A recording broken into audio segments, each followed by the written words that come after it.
Welcome to another episode of the Carolyn Glick Show. And I'm pretty cheery today because, drum roll please, dum dum dum, we won! We won! We won big! We won huge! Okay, I'm done. No, I'm not done, but I'm done just screaming about how happy I am. I'm so happy I could just, shout with joy because we won. We won. Hevanu memshelet zadon min haaretz. If you know Hebrew, we're done. We're done with this progressive post-Zionist government, the first Israeli-Palestinian government and the last, God willing, in Israeli history. It's over, and now we have Bibi's back. Bibi is so back. The right wing won 64 to 65 seats in Israel's 120 seat Knesset on Tuesday in the fifth round, so-called, of elections, but it really was just the first election since we had our first Israeli-Palestinian government a year and a half ago. And to discuss this momentous occasion, I could think of nobody better than my old pal and erstwhile blogging or what is this called, podcasting partner, none other than, drum roll please, dum dum dum, Gadi Taub. Hey, you back? You sound like an announcer on UFC. Do you watch UFC? I'm sure I do. I'm trying to imitate somebody. I can't figure out who it is. So I'm either doing a good job or making a fool of myself or both, but I couldn't care less. So what do you think of the fact that we won? I am exhilarated. I really feel like we're back to normality. You know, their slogan was normality. It's exactly like the Biden slogan, right? So they make the craziest things under the banner of normality. But now it's back to normality in the sense that there would be a government that takes care of Israel's existential interests rather than trying to please a progressive administration in the United States.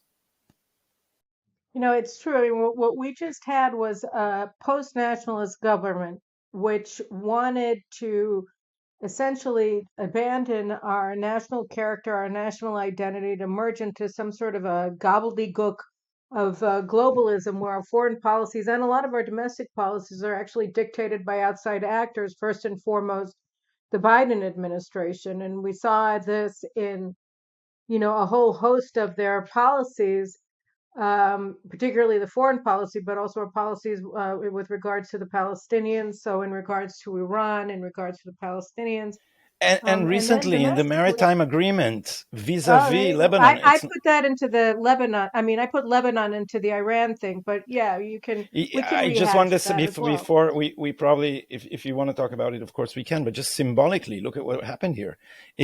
Biden dictated a framework and a time frame too. Yair Lapid abided by all the dictates of the White House and then bypassed the Israeli parliament and never submitted it to the Israeli parliament. So it's like he's accountable to Biden, but not to Israel's citizens. It couldn't be more clear. No, you're absolutely right.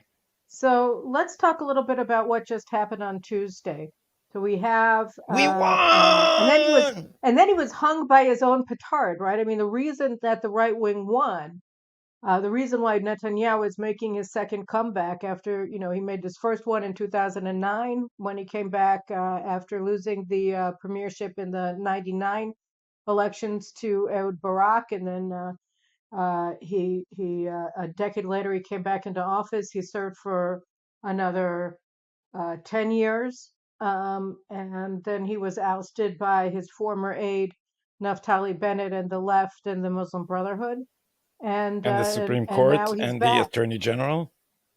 right? And the Supreme Court and the Attorney General, and now he's back with the most solid, homogenous, right wing religious coalition he's ever had, where he has the power because of the nature of the coalition to essentially do whatever he wants to. I mean, within bounds in terms of what he pledged to to the people and what the people demand of him.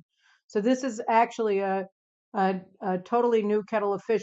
What is your, first of all, how do you explain his win? Let's talk about it in sort of three different ways. Let's talk about it in terms of his campaign, what was new about the left's campaign, and then we can go forward. Actually, I guess just two ways, and then we can go forward and thinking Yeah, about what we want to do, what I think lessons learned going hmm, forward, maybe.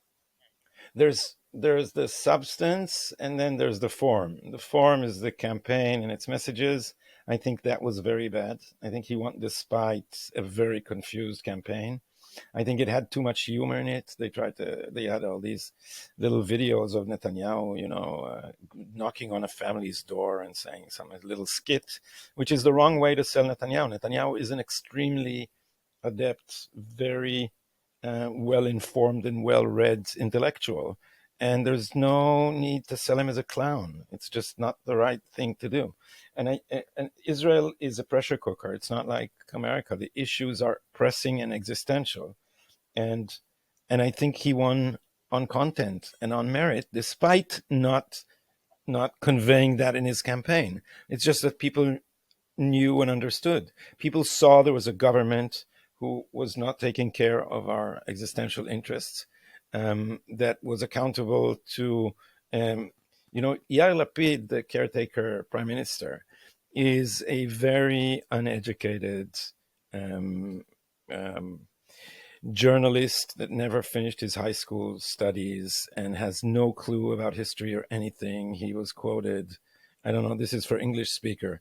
In English speakers, he was quoted saying that the Israeli had four fathers because he heard someone say the Israelis' forefathers, and he misunderstood the frame. He also thought Copernicus was an I mean, ancient Benjamin Greek. Disraeli had forefathers. This is what Yair Lapid said. You didn't hear that?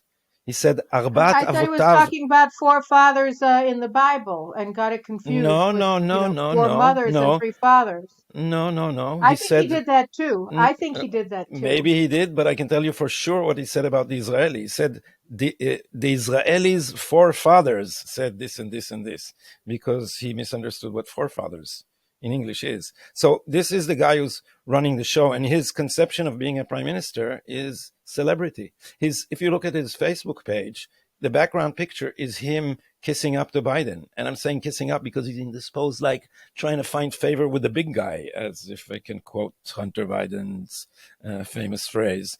And so he wanted to be accepted by the popular kids. And so he left our allies in the European Union. He turned his back to people like Viktor Orban and to Poland, with whom he had a fight in order to find favor with people like Macron and the same progressive crowd in Germany, in Netherlands, and everywhere else, and with the progressives in I mean, America. can I just interrupt you for a second because you're talking about the serious stuff. I think that actually, in terms of the campaign, I was thinking about this really throughout the campaign, and then I was struck by the fact that I was right when I was looking at the reason that the right won. That Netanyahu and Lapid wrapped this campaign up, as far as I can tell, in September, because it was in September that the parties had to submit their lists to the Central Election Committee, their candidates list. Each party has to submit the list, and Netanyahu was able to consolidate the right wing parties. There were five of them into four by essentially forcing Bezalel Smotrich from the Religious Zionism Party and Itamar Ben-Gvir from the Jewish Power Party to run together. And in parallel to, and by doing that, he prevented any right wing party, any coalition party, from going underneath the 4 vote threshold. So he did that, and he secured all of the right wing votes. He made sure that none of them would be thrown into the garbage because a smaller party wasn't able to get the required 3.25% of the vote in order to cross into the Knesset. And on the other hand, Lapid totally flunked in that thing. He didn't even try, really. I mean, he tried to get the head of the Labor Party, Merav Michaeli, and Zahava Galon, the head of the Meretz Party, to agree to merge their list so that neither of them would be in any danger of losing votes for the bloc, and he failed. And he failed for two reasons. He failed because he's really, really bad at his job, and they didn't take him seriously, and they didn't accept his authority, particularly Merav Michaeli, whose past with Yair Lapid goes back for decades from their time in the As media journalists. together, Yeah. and also as actors, I think. And and so he wasn't able to make her understand, and also she flunked because she didn't realize that she was in danger. She was looking at polling data that had her at double digits, and she didn't think that there was any danger. So he wasn't able to convince her of the danger. She wouldn't believe that there was a danger, and she refused to run with Meretz. Meretz was actually, apparently, according to Zahava Galon, the head of Meretz, they were willing to run together with the Labor Party, but Yair Lapid flunked in that. And then later on, like right at the deadline for submitting the lists, the Arabs really shocked everybody when the Joint Arab List, that was comprised of three parties after the Muslim Brotherhood Party had quit the list before the 2019 elections. So the March 2021 election. Sorry, um, the joint list that was comprised of three parties: the Communist Party, the Ba'athist Balad Party, and I don't know, the PLO Party, Tal of Ahmed Tibi. They had been running together, and then the Ba'athist Balad Party, that's sort of controlled by Qatar, they decided that they wanted to run independently. So when those two things happened, you had you had five you had five, sometimes six, depending on how you look at Lieberman's position in any day of the week. You had five and a half parties that were constantly polling right around the threshold. And as a veteran of the April 2019 elections with the New Right, where they burned up 100 and I don't know, 180,000 votes or something like that, and they didn't cross the threshold because they were 1,400 votes shy of crossing the threshold. It was clear to me that this was a huge problem because the New Right was polling 7, 8, 6, very low, very rarely five in all of the polls, and it failed to get four. So when you're in the danger zone like that, where you're actually polling four before the election, your chances of not getting through are enormous. And if one or more of those parties didn't get through, then that was going to be just as it was for the right wing when the New Right and the Zehut parties both failed to cross the threshold and burned up essentially 8 mandates for the right. So Lapid just repeated that this time, and so when I saw that Meretz and Labor weren't running together, and then I saw the breakup of the Joint Arab List when Balad quit, it seemed pretty apparent to me that the You Likud's became prospects for forming uncharacteristically the next optimistic. government had risen to nearly 100%. You became uncharacteristically optimistic. Um, No, I didn't but say it. In fact, I didn't even, I wouldn't say it out loud. I was too scared. So I may have been optimistic, but I wasn't about to tempt fate because, like you were saying, the stakes were just too high. But I think, looking at this, that was one of the aspects of the campaign that was critical and decisive. And then there was one other aspect of what Netanyahu did that I'm writing about it now for JNS that I'd like to get your thoughts on, which is the demonization, right? I mean, Netanyahu in the past, I mean, the left basically uses demonization here in Europe, in America, of the right as its main tactic. In fact, its main strategy for winning elections. You see it in America very clearly ahead of the midterms and before 2020 and before 2016 and before every single election. The right wing is or the Republicans in America, we are always demonized by the left. And I think something changed in the effectiveness of the left's demonization in this election and maybe in general. You care to give me your thoughts on that? yeah, like I say often, the problem is the press. The press has managed to not report any of the important issues. We have a very nice Hebrew word. Maybe you can come up with an English parallel. Le'atreg.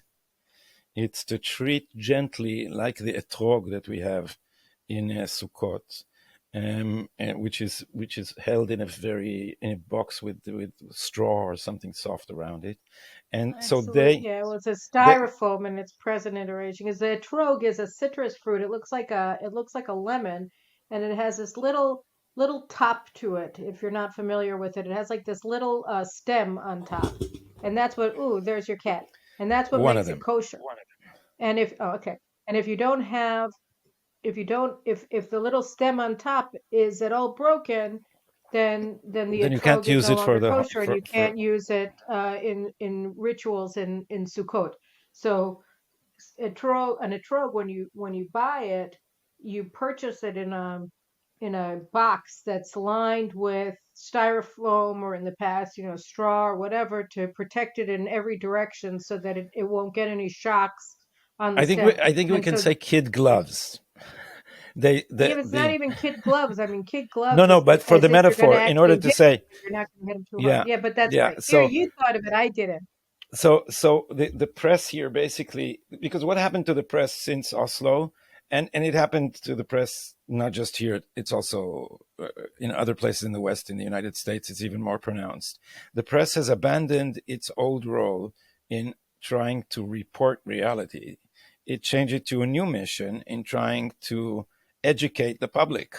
And it's not the same thing, because it's seeped into, if your goal is not to describe reality but to change the minds of your audience, then you basically give yourself a waiver from the truth, and you start distorting reality. So what they did is they demonized Netanyahu to such an extent. I had this crazy argument with I'm now in a program with a which is left right. It's like, I don't know, crossfire, um, and and I tried to get from the leftist guy, I tried to ask him if he has any objections to Netanyahu's policies. And he couldn't tell me what they are. These people Yeah, I hate think that I talked Netanyahu. about you in my podcast last week because I had That's just a good watched the idea clip of Mark always, Dayton. Caroline.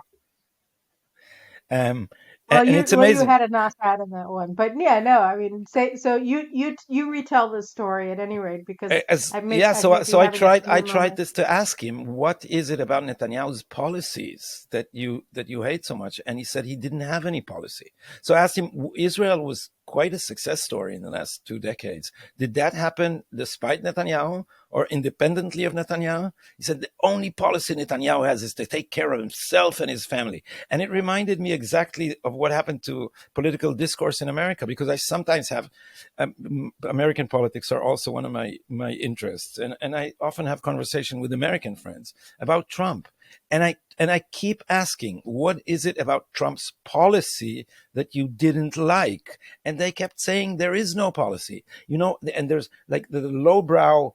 The lowbrow version of it is he's a racist, he's awful, that's his character. But I talk to intellectuals and they say, no, there is no policy. Lights have gone out in the State Department. There is no American policy. And it's amazing, because there was a brilliant American policy in the Middle East.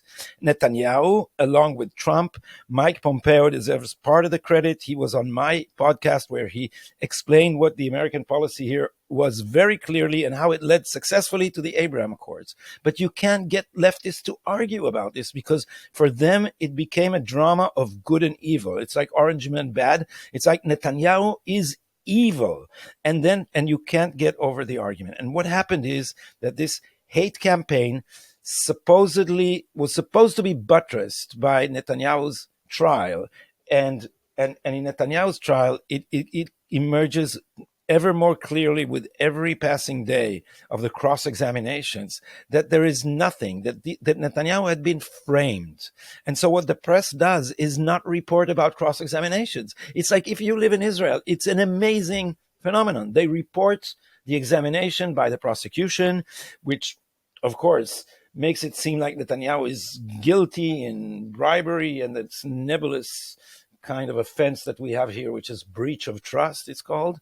And and then when cross-examination begins, the press just stops reporting about it. And so, Caroline, there was a heroic effort by independent individuals to report what Yeah, is we had going on in Moshe the trial. Kovarsky was on the show.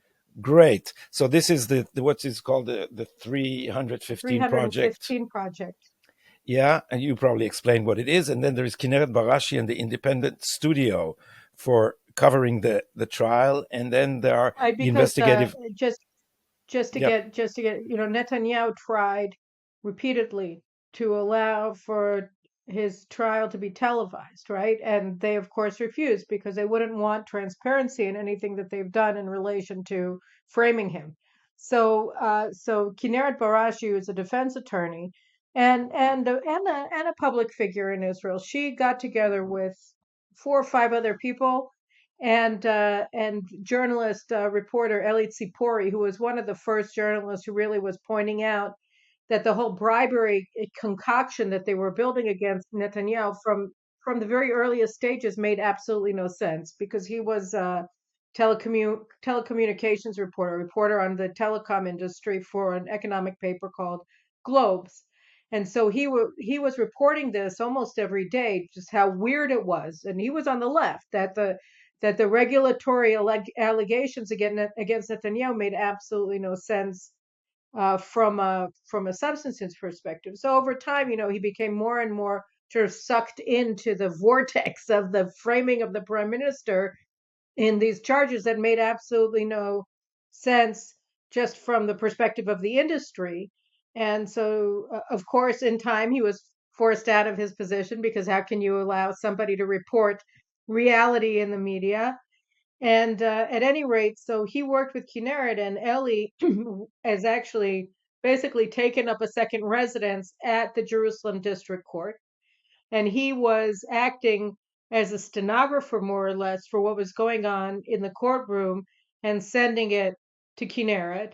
And Kinneret and the rest of the team would have every day, I think they're still doing it, have these discussions on Zoom of what it all means and read out the protocols and then commentate on them.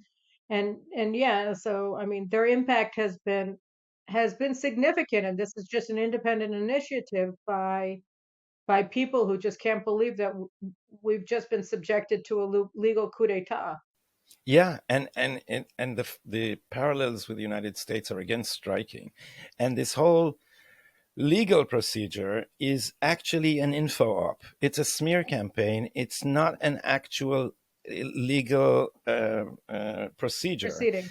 because what they, I think we all should change the way we look at it, because we see the court reporting all those, the press reporting all those leaks slavishly instead of being investigative journalists. They just repeat the leaks that they get from the established law enforcement and judicial institutions. And so we think of the press as subordinate to law enforcement who are attempting a coup. And that's the wrong way to look at it, as I see it, because what really happened is that the aim was to topple Netanyahu like it was to topple Trump, not through the legal procedure. The legal procedure was plan B. Plan A was a smear campaign to hurt them at the polls. And so if you look at it disinterestedly, you see that law enforcement became the investigative arm of journalism. They were working in order to produce, and by the way, timing it to hurt Netanyahu in the elections, like they did. He was in Washington to announce peace accords, and they rushed to submit the indictment so that they can embarrass him when he's standing at the podium with While he Trump. was at the White House, it was a Yeah, split screen. yeah, It yeah, was a yeah. split screen. It was one of the most stunning acts of judicial aggression or legal aggression or lawyers' aggression in history, and it was really profound and horrible, and really really undermined everything that he was trying to do. And it wasn't about a peace accord; it was Trump's plan for peace with Israel and the Palestinians that Ah, included yeah, yeah. Israeli You're right. sovereignty You're right. over the Israeli communities in Judea and Samaria and the You're Jordan right, and Valley. I'm glad to have you because you have an astonishing historical memory. I confuse the two And events here. he's But a what historian. He knows from what he's talking. But, I anyway, always I had a teacher, a professor of history, who used to say, "I'm a historian. I don't know dates," because we are trying, or I'm trying to explain. he was a postmodern historian. It doesn't really matter when anything happened. What matters is the gestalt, and the gestalt is whatever I say it was. Yeah, that's a great Well, way of knowing history without actually having to know anything. I think that's perfect. It's perfect. It's a perfect encapsulation of academia today. yeah, But let me just get back to the I won't demonization. defend academia and not even defend myself from your fierce attack. But what I meant to say is that investigative journalism doesn't have the means that the state has. And what they did here, and we gradually learned about it, is they extorted state witnesses by threatening to demolish their families, explicitly threatening to do that, and then torturing them in the forms of sleep deprivation and not giving them food, preventing them from getting their medicine until they said the right things about Netanyahu. And this wore off. I think that the height of it was Netanyahu's lowest point in the polls, when we had the second or the third round of elections, and he couldn't cross the 61 threshold, but people got tired of it and started to see through it. And now this was, if you think of these elections, you can think of the population of Israel as a grand jury. The information was submitted to the voters, and they came back with a not guilty verdict.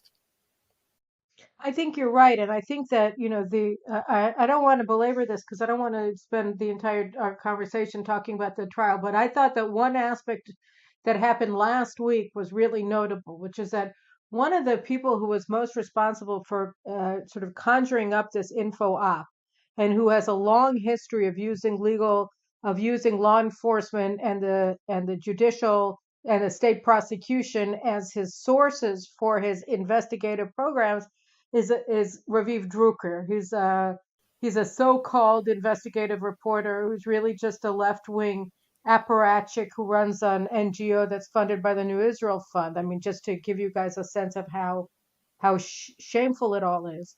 And so he has this so-called investigative reporting program on Channel 13 called The Source. And his last program, I think it was a two-part or something like that episode, was an interview with one of the key witnesses, Netanyahu's former spokesperson, Nir intimate Hefetz. advisor. What? Nir Hefetz What's is that? just the name. Nir Hefetz. So Nir Hefetz was one of the people that was subjected, to the kind of torture that Gadi was outlining. In fact, that's precisely what happened to him, and he was also put into a jail cell that was filled with fleas, to and denied food, and yeah, his family was threatened and all kinds of things to force him to cough anything up on Netanyahu. So what was notable was that Chefetz on the stand did nothing. He only helped Netanyahu, like every single other prosecution witness. His testimony was completely worthless from any criminal perspective. He could provide no information that would indicate that Netanyahu had received bribes, thought about getting bribes, had anything to do with his coverage, or anything else for that matter that was relevant to the trial.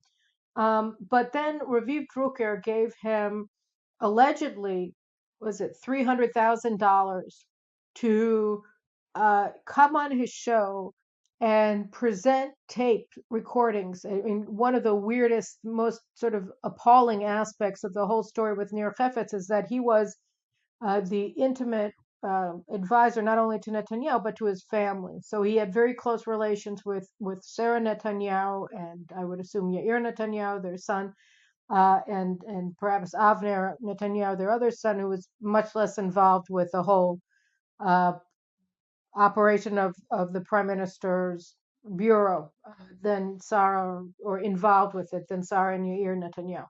At any rate, so he was he over the course of, I think, the last year that he was working with them, recorded every single conversation that he had with them and stored all of the recordings, and that was why he was considered a gold mine for the state prosecution and the police. And how did they know that he had been doing all of this? Is because they were illegally wiretapping apparently his telephone without a court order, because that's just what how they fly here in Wiretapping doesn't quite capture it. What they're doing, they use cyber weapons. They did the same thing to Carter Page. what they're doing is not, it's people think that they're just eavesdropping to conversation. No, they download all your history, and so they have every single text message or email or picture that you ever sent to anyone, and they can also follow your surfing history. Yeah. Right. So they did that not only to Nir Chavetz, they did that apparently to Yair Netanyahu and to their closest The only thing they're advisors. admitting is that they did it to Shlomo Filber, who is also one of the key witnesses who was put under enormous pressure, including a threat to indict his son, Right. which is also reminiscent of what happens in America, because the same thing happened to General Michael Flynn.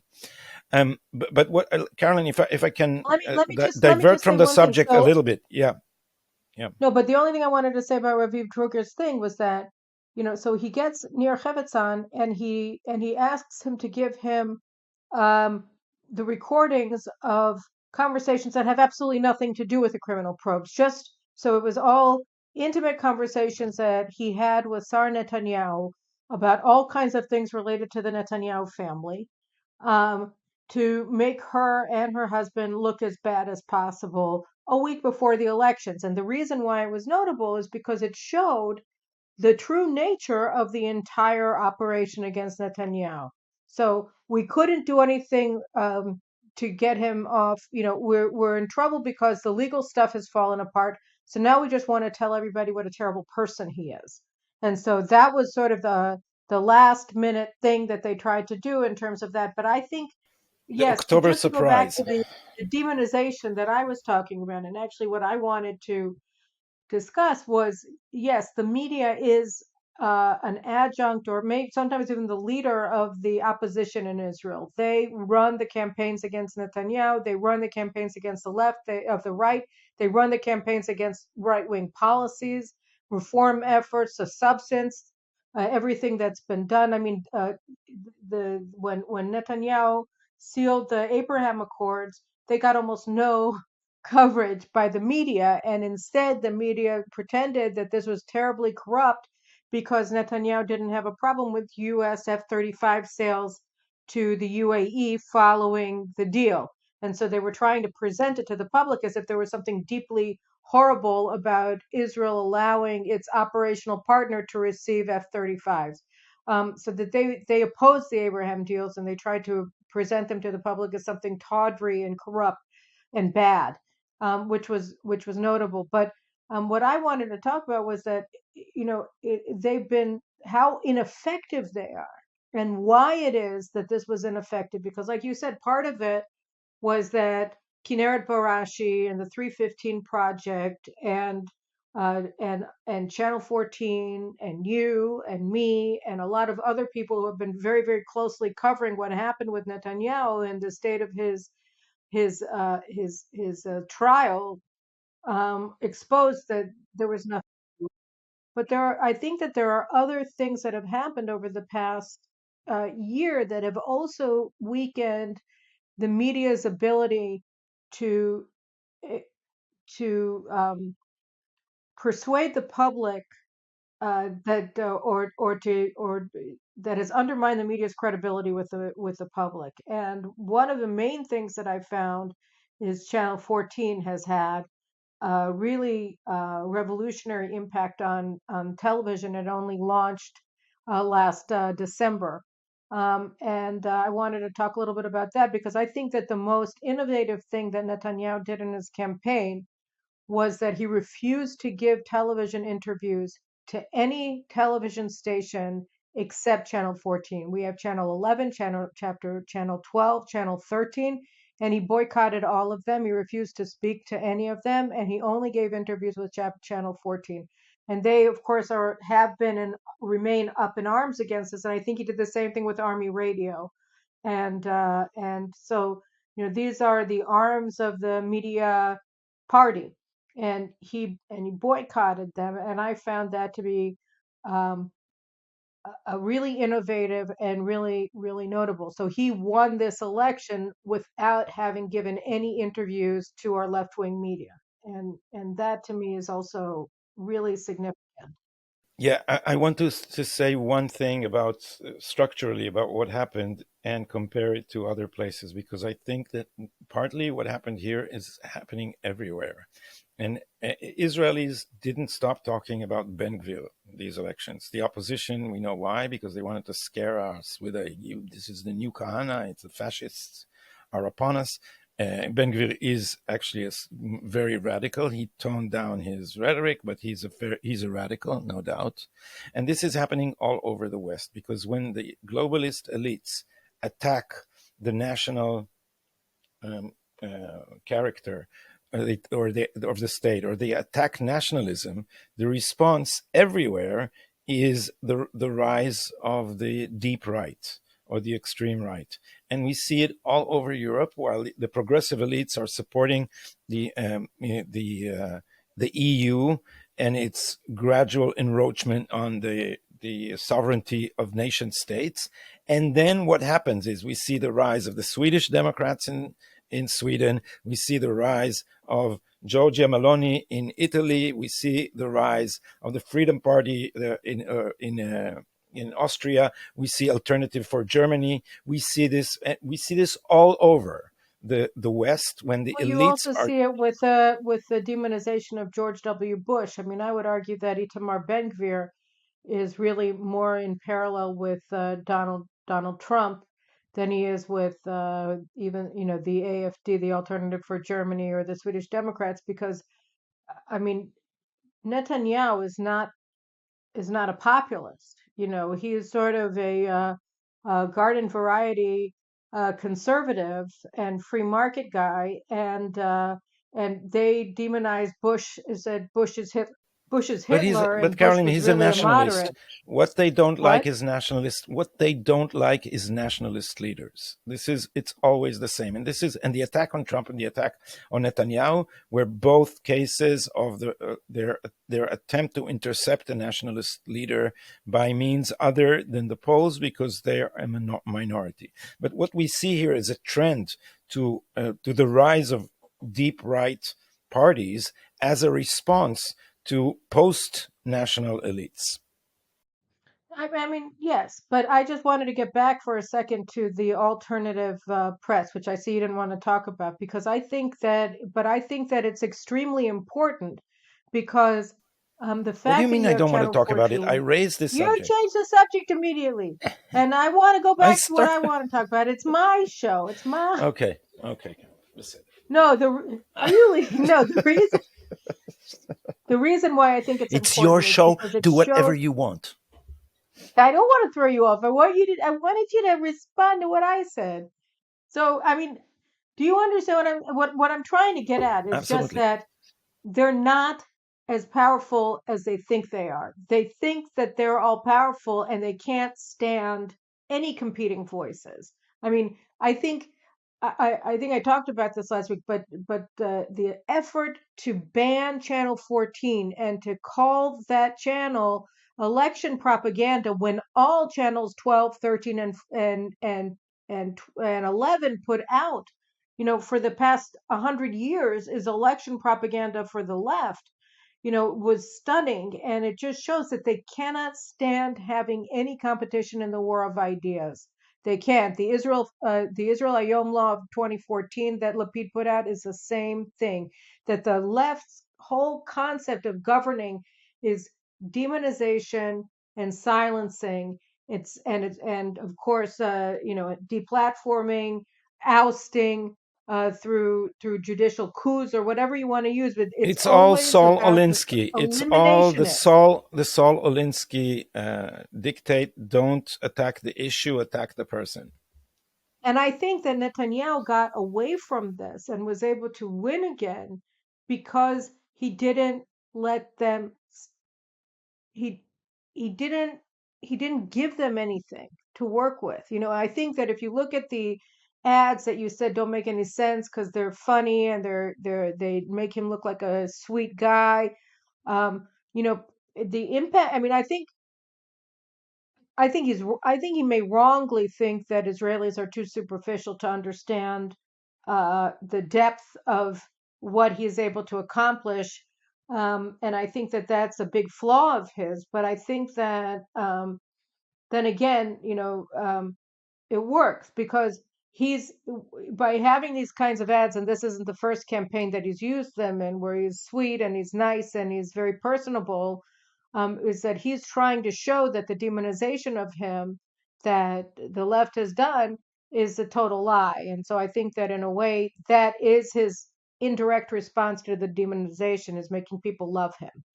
Um, but I think that the fact that he has made strategic use of Channel 14 and of Galei Israel Radio um, during this campaign, and the Haredi and the other religious press, and ignored completely the left wing press and treated it as such, not as the mainstream media, but as the left wing media. I think that that also had an effect because it reinforced, it gave his silence on those shows constantly reinforced his critique of those media organs. They couldn't deny the fact that he was boycotting them, and then anybody watching them had to ask, why is he boycotting them? And then that reinforced the understanding that there was something fundamentally distorted about the way that they cover the news. I Maybe think I'm there is. reading too much into it, but that's my No, analysis. I don't think you are, but I think there is also a cycle. People get tired from the same mantras of demonization, and then they see the person behind them, and in the end, they start thinking of him as a victim. First they buy some of the propaganda, then they see it's not as bad as the propaganda says, and then some of them at least begin to see Netanyahu as a victim. And that was also built in because the left has been the hegemonic party in culture all along, and in the press and in the judicial system, and they've demonized the right ever since it began. Since Jabotinsky, they've been calling him Hitler, and then they called Begin a fascist, and now they call Netanyahu a fascist. And so this is this is this is a line with a limited lifespan. But I think also that there is a look. The whole Netanyahu trial began with what? With Netanyahu's attempt to open the media market to pluralism, and that is the thing that they cannot stand. Nahum Barnea, who got the Israel Prize, I think, for journalism, ridiculously, uh, recently supports the censoring of social media, and it is and his complaint about social media is, listen to this: truth has lost its monopoly, by which he means I have lost my monopoly. He works for the largest newspaper in He Israel, works for and what he Yediot doesn't Achronot, like which is that anyone can challenge him. And we see this everywhere. The press was caught with its pants down, as we say in Israel. I don't know if that's an English impression. On the eve of the election, when it suppressed the Hunter Biden story, under the pretext of it being disinformation. So they call the other guy's point of view disinformation, and then they imposed their lies as mandated truth. But it didn't completely work. And what we on the right managed to do, you have a podcast, I have a podcast, Kineret Barashi, we talked about in the open studio, Channel 14, even just WhatsApp, as you say. We Israelis say WhatsApp. We found other ways to convey information and created networks. And we developed something like the cynicism toward established media that you found in the late days of communism. Communists used to say, Pravda нет Investia and Investia нет Pravda. There were two news organs of the Communist Party in Russia. One was called The Truth and one was called The News. And Russians used to say cynically, there is no truth in the news and there is no news in the truth. So we all developed the same attitude and started hunting for the truth ourselves. And so this had a major impact. But again, Caroline, the main what we have is a war between a post-nationalist, ultra-liberal, progressive elite and a traditional and deeply democratic national camp or national citizenry. And they are the minority and we are the majority. So what we had in this government is not just an attempt to suppress, because Channel 4, the caretaker prime minister, Mr. Yair Lapid, tried to close Channel 14 because he said this was political propaganda, by which he meant he didn't. They actually satirized him very, very poignantly. So they are trying to prevent pluralism in the press. They have run roughshod over democracy. What they did is, I think for American audiences, this is unthinkable. They pushed the opposition out of the Knesset committees. Imagine that. Uh, Imagine Well, a Nancy January Pelosi 6th did that. commission. Yeah, that was just what I was Exactly. going to say. Imagine that the ruling party is pushing out the opposition out of the committees. That's what they did, and that is while they're demonizing us as fascists. What they are doing is acting like, I don't know, fascists, but dictators. And Yair Lapid has a party in which there are no primaries. And it was really funny when one of his one of his lieutenants, because his party is a little dictatorship, he can fire people. So he has a whole section of the Knesset is just subordinate to one person. They're not independent legislators. They're not elected themselves to their seats. He chooses them, and he's their Well, dictator. let me just say two Yeah. things about this. One is that, why don't you talk about the extraordinary admiration that you hold for our first female IDF Major General, Orna Barbibai, who is a minister in the outgoing government and one of Yesh Atid leader Yair Lapid's most important compatriots in his party. What did she have to say about Yair Lapid? Do you remember?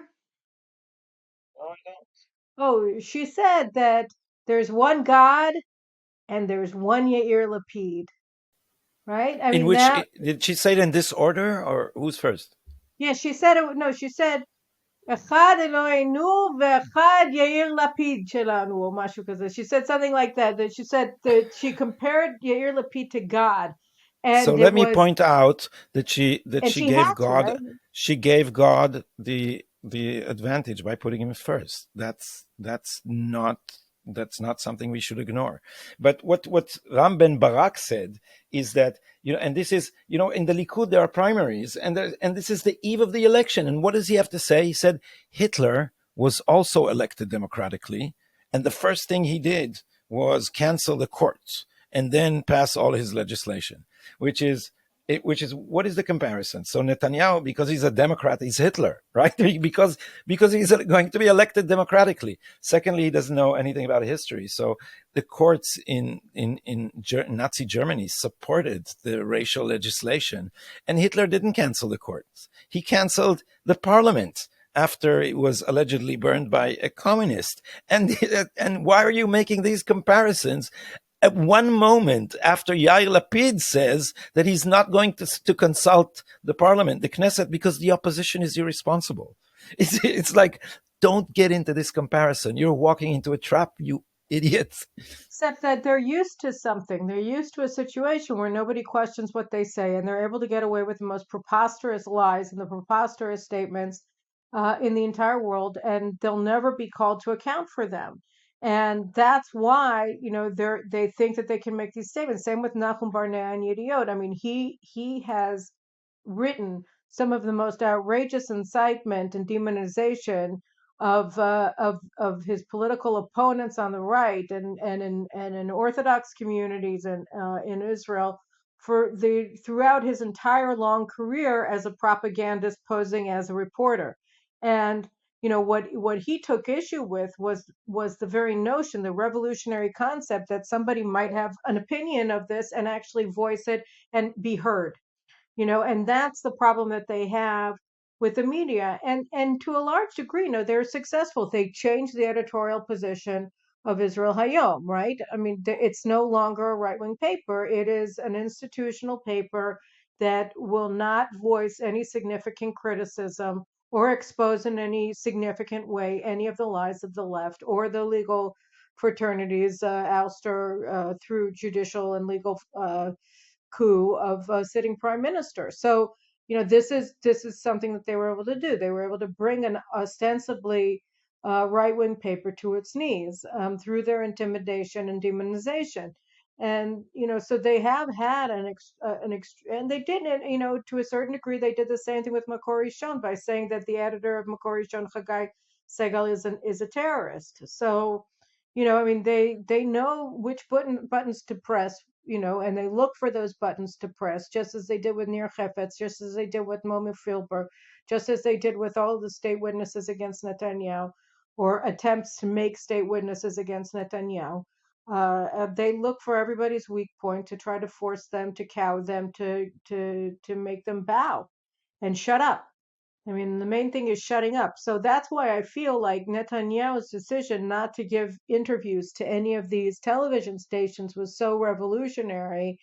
That, I mean, I'd been, writing about this for years and years and years in various forms. The governments under Netanyahu, under everybody, their subservience to anti-Israel media outlets abroad. And, one of the most infamous examples that I've harkened back to time after time was in 2002 when Israel seized Arafat's headquarters in Operation Defensive Shield, when after we finally uh, counter assaulted the Palestinian terror complex in Judea and Samaria. They seized all of these documents that showed Arafat's direct involvement and leadership of the terror war that the Palestinian terror groups were conducting against Israel. And it was a treasure trove of documents. And rather than give it to, say, the Wall Street Journal or even to the Jerusalem Post, to give it to a pro-Israel, or at least not antagonistic towards Israel media organ, the IDF gave the entire thing exclusively to the New York Times. And then the New York Times promptly buried the story on like page A17, and so they hid all of this information and maintained their campaign of demonizing Israel. And the constant belief that you can appease critics, you can prove them wrong, and they'll care about the truth once it's presented to them. It has been an animating characteristic of Israelis towards the outside world and towards the Israeli right, towards the in terms of the Israeli left throughout the last decades. And so, Netanyahu's decision in this campaign not to talk to them sort of, I mean, for me, it was like, finally you get that if you want them to stop being so antagonistic, then you have to stop caring that they're antagonistic. And, I don't know that they're going to be less antagonistic as a consequence, but they're less powerful as a consequence. I also boycott them. I didn't see that it impressed you as much. Why not? Well, I boycott them too, because we're the pioneers. We go ahead of everybody, and we're like Johnny Appleseed, and we drop our little seeds, and we plant them, and then when people see the No, you're forest that exaggerating. You're exaggerating. I just follow we've so you. carefully cultivated all these long years, they come and they eat our apples, and yeah, that's I why. just But you're follow you. right. So wherever you go, just don't jump off a cliff because it will kill me too. Oh, you're following me. Yeah, yeah. Oh, okay. Because I So tried to take get you care, to talk Colin, about what you this do. situation, and you wanted to go back to talking about, something else. So you weren't really following. You're not a very good follower. But No, anyway, I promise to improve. we have we have six we have 6 more minutes.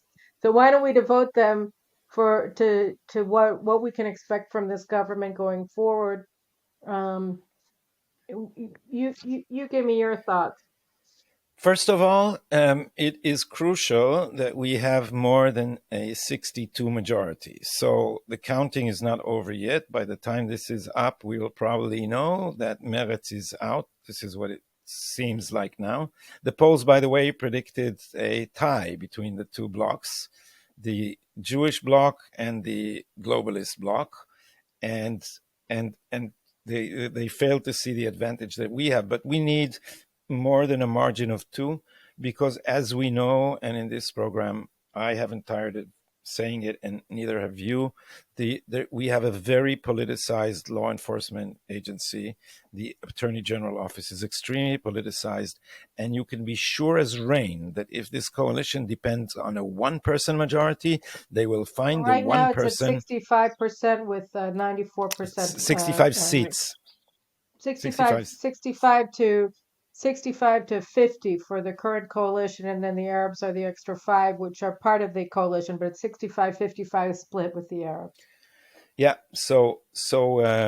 we need that margin if we want to do anything to change the structural problem that we have in Israel. Is that is judicial supremacy. It's we play politics in the parliament, and then there is an authority over the elected branches of government which can void their decisions. So I am hoping that despite the fact that Netanyahu is now standing trial, that that this coalition will have the balls to actually make. I don't think they should touch anything that has to do with the trial. The trial must go on. It's actually a good thing because it exposes the way they are framing people. So I actually want it to go on, but some structural changes that will begin to shift power back to our elected institutions. That's one of the main things we should do. The other, this is internally. Externally, we should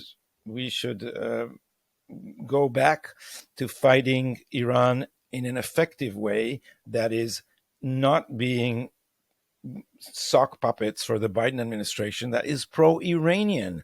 We should get this into our heads, and there are many ways that Israel can maneuver without being a vassal state. We are just approaching an election in the United States where the Republicans are poised to take the House and hopefully the Senate too, and then we can work effectively to limit the pro-Iranian policy of the Biden administration. I agree. I want to add just two things to both of those. One is that the legal reform, I believe, and I'll be writing about this in JNS. You can get more information on it at the website and also on my website, carolynglick.com. But the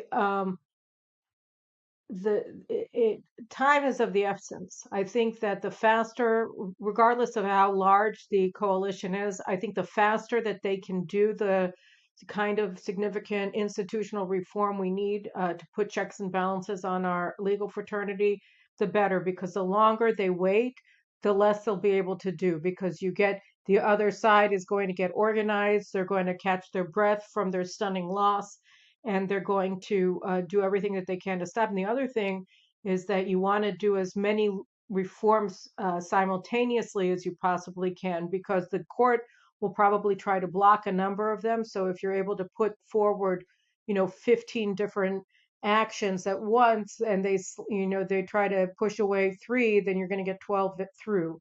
And so that's one aspect of it. And then the other, just to reinforce what you're saying about Iran.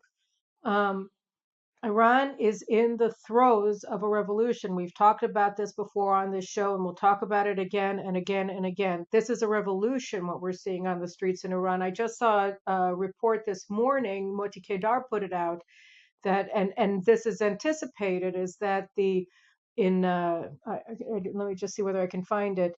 Um, the Revolutionary Guard is in a pitched battle with the military of Iran. Here it's in it's in Shiraz, that the which I think is north of Tehran, but I have to look at the map. It's a major city, and the Revolutionary Guard are now in a shooting battle with the Iranian military, because the Iranian military refuses to put down the revolution. And I've seen dozens of reports of Iranian military forces and officers deserting the ranks and moving to the revolutionary side and protecting revolutionaries, opening up military bases to them in several cities. I've already seen two or three reports of two different military units that deserted en masse together and joined the revolutionaries. So the Revolutionary Guard is fighting the Iranian army. This is becoming a civil war to bring down the regime. And I think that the most urgent thing that the Netanyahu government can do is help the Iranian revolutionaries in any way that anybody can think of, because their fight very much is ours. Mike Duran has a very frightening piece up on Tablet magazine about Iran's precision missiles and their drones, and how they put together a really um, brilliant doctrine for using them in cataclysmic ways that can overwhelm Israel, that can overwhelm all of the Arab nations of the Middle East. And we don't have a suitable response with our missile defenses, because it's just, they overwhelm our defenses, even our defenses. So, we have to bring down this regime. And here are the Iranian people asking us to help them to do that. And I think it's both our moral duty and our strategic imperative to stand with them. So those are It's our things moral that duty we not to do what want. Obama did in the last time that they And rose what up. the Biden administration is doing Is now, where doing they're now. talking Yeah, about yeah. out of both sides of their mouth, just as Obama did. They're meeting with Iranians, but they're empowering the regime cronies in Washington, their lobbyists, and they continue to maintain their slavish devotion to the nuclear deal. They refuse to walk away from it. They want to restart negotiations as quickly as possible.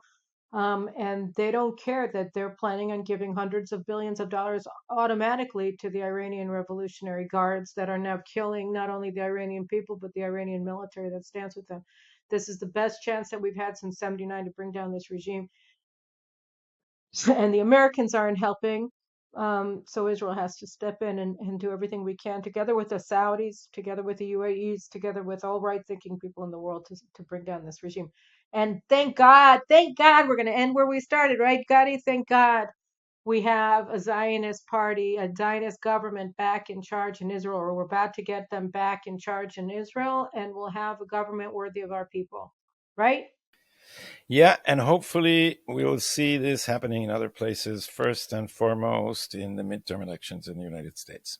Amen. Amen. And by the way, guys, I'm going to be in the States next week. I have a conference that I'm going to in Phoenix, and hopefully, I'll be able to schedule a program from there. If not, then I'll miss next week and come back and tell you all about it. But I'll try very hard to have a thing for you next week. So that's it, or the week after, maybe next week I am going to be able to tape a show. I can't remember. Anyway, whatever the case may be, I'll see you later. And thanks, Gadi, for joining me today. Yeah, Always we a won. pleasure. We won big time. We won. The Jews won. Yay! The good guys won. Yay! Thank you. Thank you Thank you very for much. having me, Carlin. My pleasure.